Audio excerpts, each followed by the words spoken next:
Good morning. I am Eleanor Jess and I'm from Rich Hill Methodist Church. This week we are thinking about the Christian virtue of compassion. Anyone who uses social media, for example Facebook or Twitter, Snapchat, Instagram, will have read stories extolling the virtues of and celebrating the lives of people who have made a difference in society.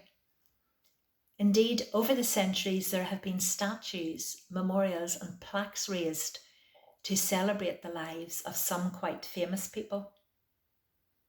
In contrast to this, the Bible often celebrates the lives of quite ordinary people from ordinary walks of life who made a difference for God, serving their communities where they lived.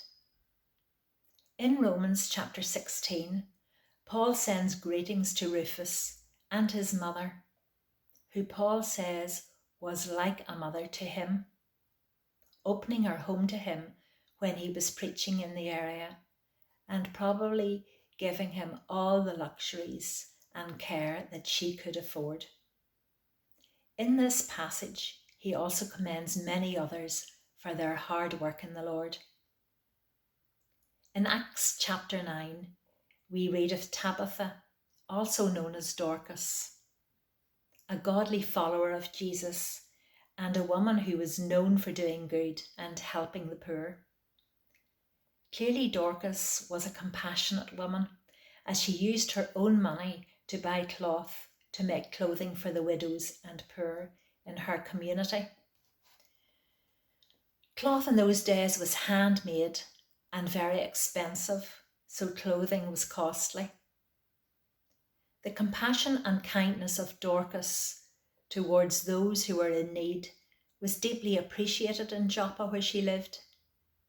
She was so much loved that when she died, the grieving community called on the Apostle Peter.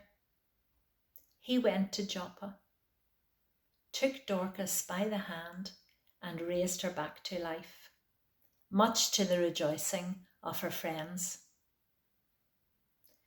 Because of the witness of Dorcas, many people believed in Jesus. Throughout the centuries, Dorcas societies have been formed mostly in local churches to provide clothing for the poor and needy. Dorcas, an ordinary lady, is commemorated in the Bible as an example of compassion. And daily we see her inspiration in many compassionate Christian charities, even in the clothing and food banks of today. I know there are many in our church fellowships who show compassion to people in the community. They see a need and quietly take action to meet that need.